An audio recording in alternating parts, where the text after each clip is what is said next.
মধ্যপ্রাচ্য সংঘাতের পাশাপাশি আবহাওয়াজনিত ঝুঁকি ও সার সরবরাহে বিঘ্ন ঘটায় বিশ্বব্যাপী গমের উৎপাদন নিয়ে উদ্বেগ বেড়েছে।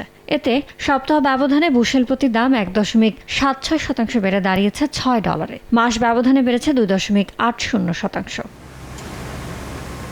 প্রবল চাহিদার বিপরীতে সরবরাহ কম থাকে ঊর্ধ্বমুখী চালের দামও। সপ্তাহ ব্যবধানে প্রতি ১০০ পাউন্ডের দাম 0.৭৮% বেড়ে প্রায় $11 ঠেকেছে। মাস ব্যবধানে বেড়েছে 0.৫০%। মধ্যপ্রাচ্য সংঘাতের জেরে বিশ্ববাজারে সরবরাহ ঝুঁকি অব্যাহত থাকায় ৩ সপ্তাহের মধ্যে সর্বোচ্চ ভুট্টার দাম সপ্তাহ ব্যবধানে প্রায় ১% বেড়ে বুশেল প্রতি দাঁড়িয়েছে $৪.৫৫। উচ্চ উৎপাদনের বিপরীতে দুর্বল চাহিদা থাকায় কমতির দিকে বার্লির দাম সপ্তাহ ব্যবধানে দাম কমেছে ৩.৩২%। প্রতি টনের দাম $22.৬৭। ইয়ানুর শিফাত, সময় সংবাদ।